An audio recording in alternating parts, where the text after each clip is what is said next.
أعوذ بالله من الشيطان الرجيم.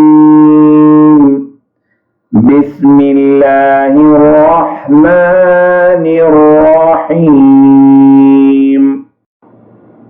يا بني إسرائيل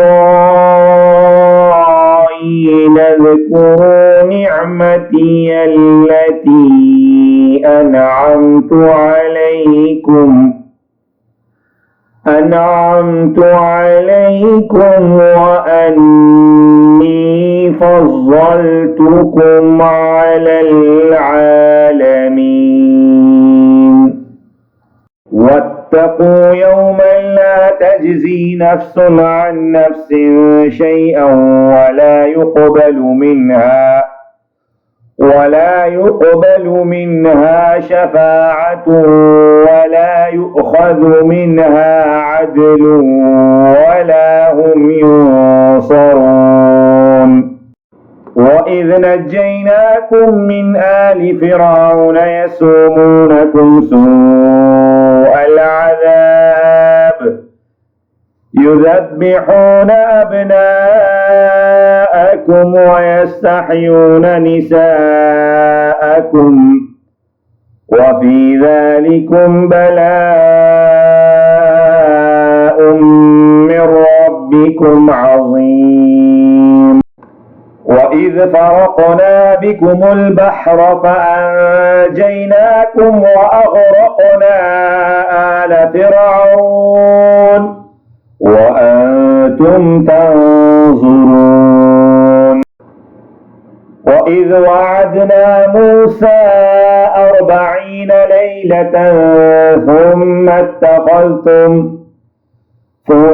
اتخذتم العجل من بعده وأنتم ظالمون.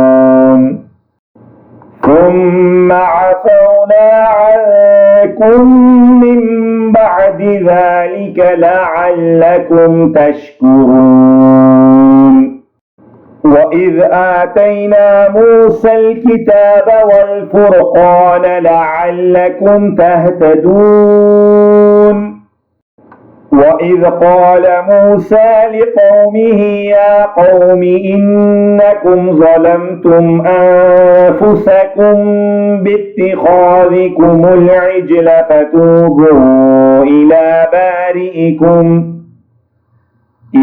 بارئكم فاقتلوا أنفسكم ذلكم خير لكم عند بارئكم فتاب عليكم إنه هو التواب الرحيم. وإذ قلتم يا موسى لن نؤمن لك حتى نرى الله جهرة فأخذتكم الصاعقة وأنتم تنظرون. ثم بعثناكم من بعد موتكم لعلكم تشكرون. وظللنا عليكم الغمام وأنزلنا عليكم المن والسلوى كلوا من طيبات ما رزقناكم وما ظلمونا ولكن كانوا أنفسهم يظلمون.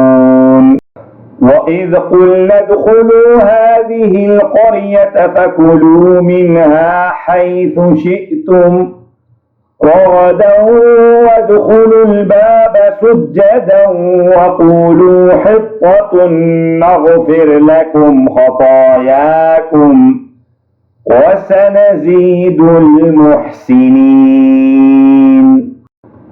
فبدل الذين ظلموا قولا غير الذي قيل لهم فأنزلنا على الذين ظلموا رجزا من السماء بما كانوا يفسقون.